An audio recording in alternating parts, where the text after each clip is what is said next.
Evet değerli konuklarımız, yine kısa bir videomuz var, izleyelim. Hemen ardından panelimize geçelim.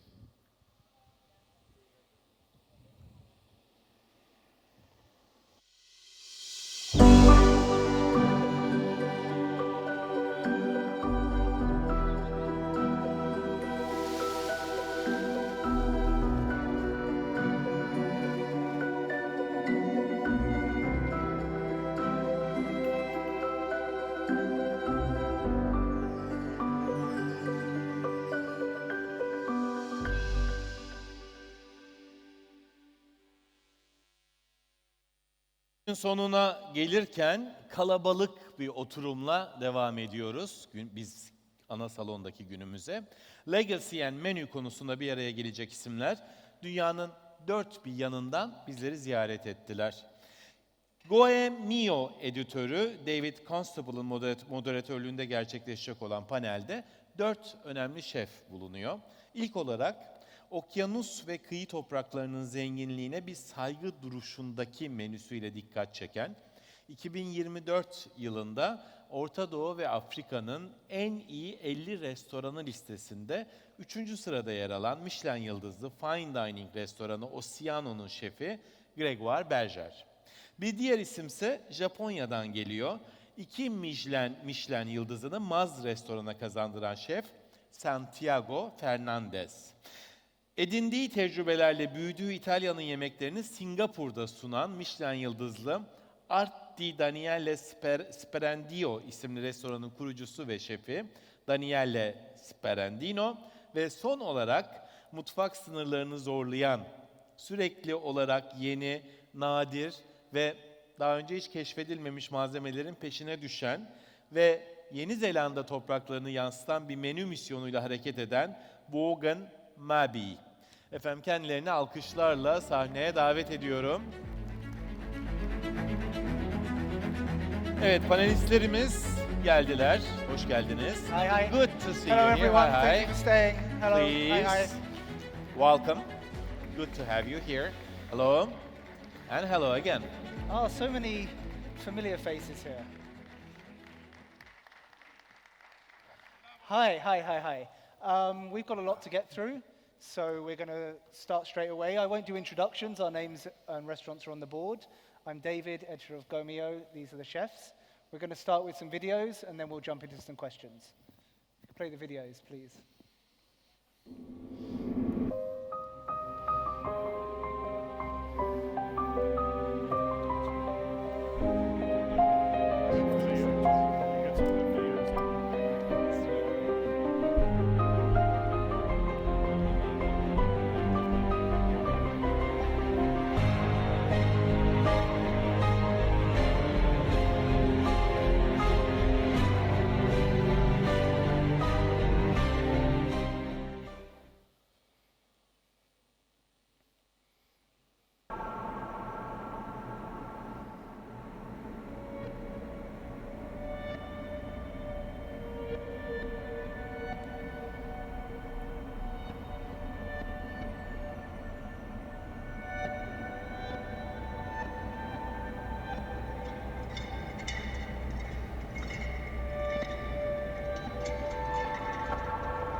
I try to elaborate death a little bit, just so people kind of know what they're eating or where it's from. Serving the animal in a really provocative way that'll kind of make people think a little bit more about it. You know, it's kind of fun.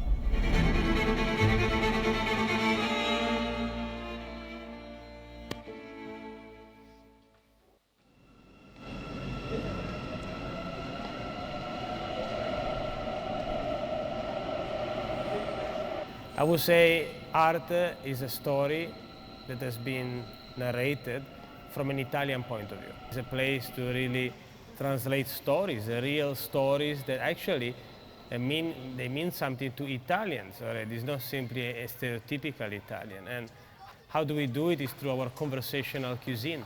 That's how we call it, you know. Because I feel that nowadays we have lost a bit these, through the ages, how we became what we are today is through transmitting stories from the previous generation to the next. Used to get, sitting around, to sit together around the earth, sharing a meal, sharing a story. And nowadays this is not really happening anymore much because while we are as connected as ever, we are actually quite disconnected as humans, I would say, right? There is not that person, there is always a screen in between.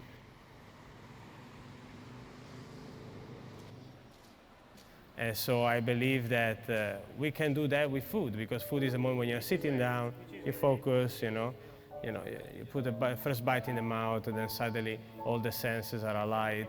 And that's the best time of the day where, and then it's very personal to cook for somebody. So I think that's the best way to connect. But yeah, so dating app, good stuff, nice and quick. No? I mean, it's not easy because I'm not more. I know. Can you imagine?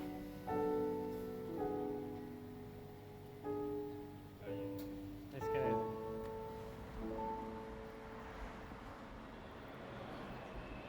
But I really wanted to do a place where I can do my representation of Italian for Singapore, which it is my country, and to share my own memories, to share my own interpretation of things. And that's how art was born.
Okay, so I'm not sure it would be possible.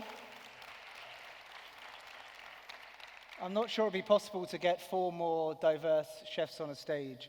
These are 4 international chefs, 4 unique chefs, 4 chefs with different stories to tell. Therefore, 4 chefs with very different legacies. The theme of this Gastromasa is legacy and menu. I've been speaking to a lot of chefs backstage, and they tend to overlap and become one of the same. So Gregor, maybe we could start with you. I would guess that perhaps if we were to talk about your legacy, a lot of it would be your restaurant and your menu. So we don't have that much time, but if we could maybe touch on what the word legacy means to you and how have you tried to build on your legacy? I mean, to me, I think legacy through menu, there is 2 different things. The first thing is that I think we all try to leave a print about what we've been doing through our menu and our cuisine.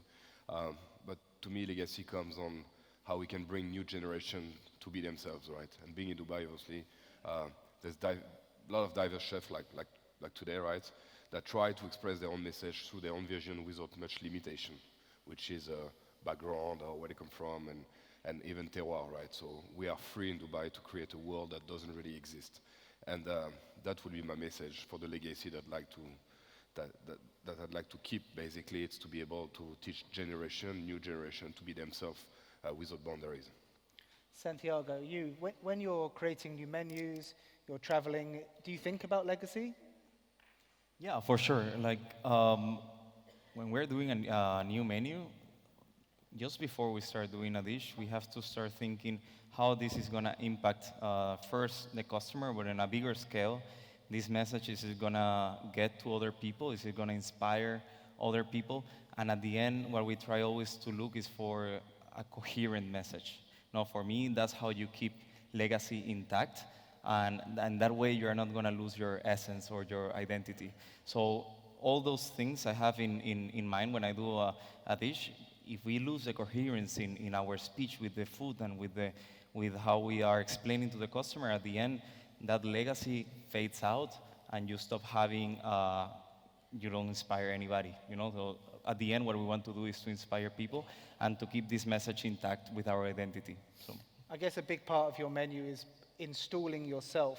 You're cooking in another country from where you grew Yeah. up, but is installing yourself and your character into your changing into your menus. true for us, like we have Central in Peru, and it makes sense that Central is in Peru, but we also have to create our own space in Tokyo, and we have to make it special for people to go there. The restaurant, for me, it needs to have a sense of place, that people, when they go there, it makes sense that this restaurant is in that specific place, in the moment, and the chef also, you have to feel their identity. So if they just go to Mass and they think this could be anywhere in the world, Dubai, Singapore, like I don't think that makes sense. If you are coming to Japan to eat at Mass, it's because you want to have something different, you want to feel Japanese ingredients, but at the same time our philosophy, and that's why I think we are being successful in this way in Tokyo. If we keep on that line, Daniele, you're one of 3 chefs on this stage that operates a restaurant not in the country that you're from.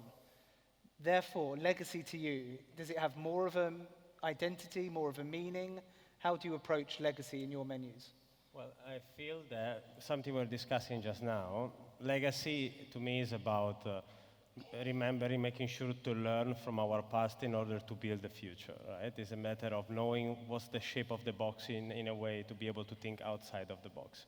And how do we approach it at art? We do a lot of historical research, okay, throughout the history of Italian cuisine, and we try to dig out stories and techniques forgotten, so to reconsider them, and we apply them. And then I feel that right now, for example, through our research, we can see quite clearly that we went through cycles through history where there are changes in the style of menus.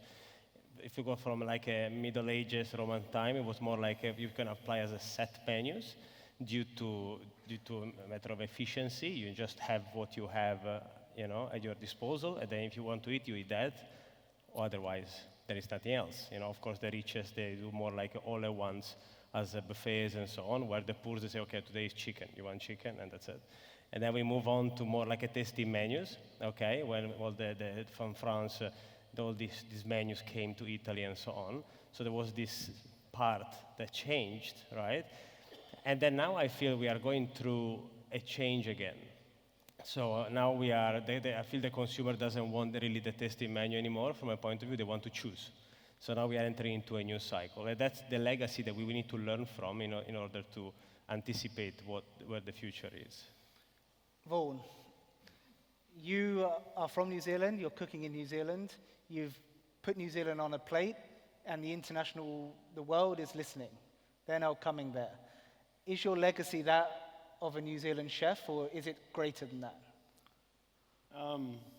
For me, the legacy is telling an untold story of New Zealand. As Kiwis, we're always super proud that we're from there. And, if I was going to leave legacy, it's what I'm trying to do right now. I'm trying to create something so original and using the complete te wā and the wild of New Zealand and reinventing it in such a new, original way that it has a massive impact on a guest. It's telling a story.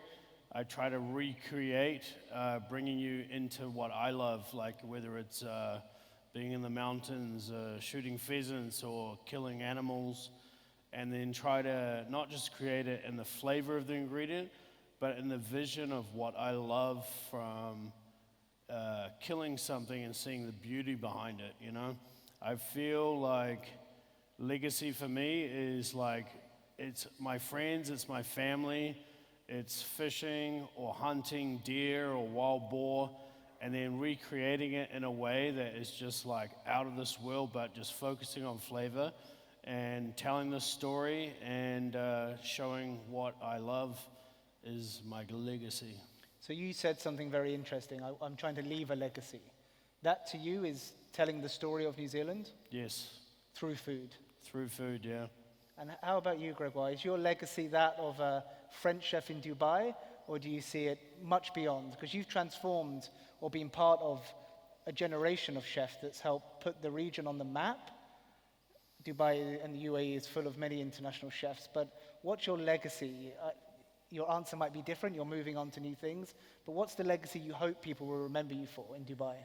I mean, I'm French, but not so French. In the fact that I've been traveling the world since I'm 19 and I'm 38, so it's 19 years old. So I've been traveling and like a seed in the ground, I've been growing with my own DNA, but while taking the context I'm living in into my side of cooking, right? So to me, it's always an ongoing process. I'm not in a set chef with a set idea. I'm constantly into it's like music or art in general, is to be able constantly to know what I want and being able to go through that to create new experiences constantly. So it's like a constant travel that bring you pretty much, you don't know yet where, but it's gonna bring you somewhere. My legacy and the way I see it is more being able, like I said, to bring new ideas, new way of cooking, new flavors, and not being constrained not only by your past, but also by your future. But I think this is the idea of the new modern contemporary chef, is actually not to be set. And maybe you could talk about this. If you're clearly not set in your ways, you've chosen to move somewhere else and cook somewhere else, how difficult has that been for you to keep your identity and your legacy of home, but incorporate other cultures into your cooking? Or have you found that an easy collaboration? I don't think it's that complicated. To be honest, if you have all your values on set and the message that you want to give is clear enough, and with Matter, of course, we have a lot of inputs that make that this message is super clear.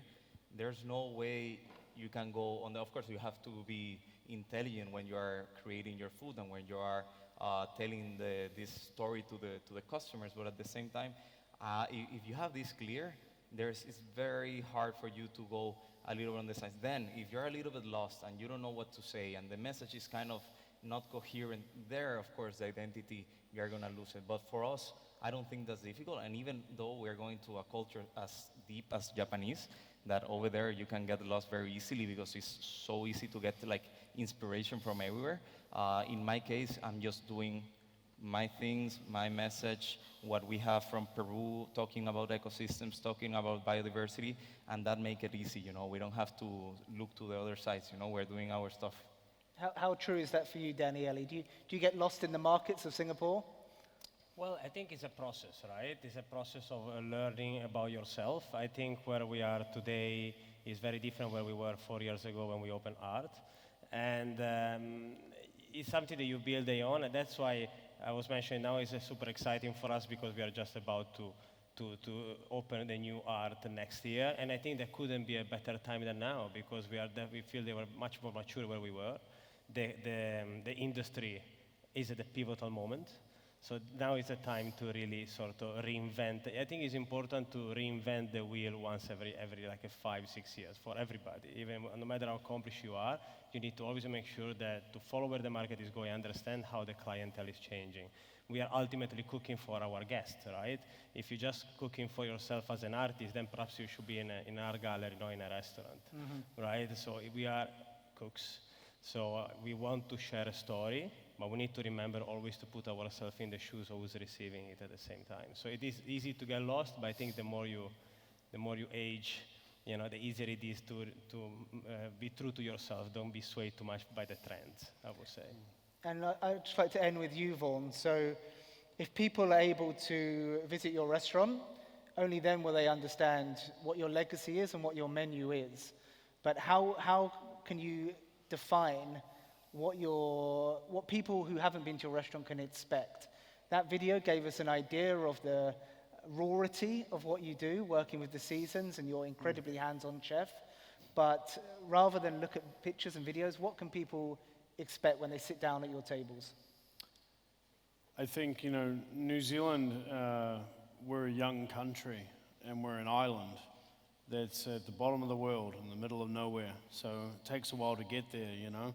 So you have to kind of sign on for a big experience from the flight to coming there. I think one of the things that I've seen is that we're constantly researching and discovering new products that are only available in New Zealand. They're nowhere else in the world. And that's kind of our ethos, is like using a lot of endemic flavors and using things from the wild. So what you expect when you come there, it's really a big discovery for everyone, because most of the flavors that we use, every single dish, even if you're going through 20 courses, there's some element, if you haven't been to New Zealand before, you have not tasted it. So it's quite exciting, you know, but I like to challenge people as well. Like, I like to fuck with people a little bit, you know, just to keep it exciting. Keep it exciting. And I think that's kind of what we do, you know. People leave there and they really say, wow, I've never seen anything like that before. So we're done for time, but before we go, the words legacy together with your individual restaurants. Can you each give me 2 words about words that come to mind if they can come to your restaurants? Constant journey. Constant journey. Yes, I would say. Wine and gunpowder. Wine and gunpowder. I would say sincere hospitality. Sincere hospitality. For us, I will have to say like identity and also biodiversity. You know, Identity, you live with that. biodiversity. Very diverse. I like that. Thank you, guys. Thank you very much. Thank you.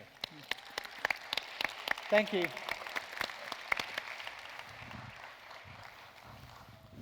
Efendim çok teşekkür ederiz. Thank you very much. I think you know that much of Turkish, right? Teşekkür ederim. Thank you. Thank you. Thank you very much. No, pleasure is all mine. Pleasure is all ours. Thank you very much. It was Thank such you. a nice way to moderate. Thank you. You were late. Geç kaldınız efendim. Orada takdim edeceğiz kendilerine. Evet.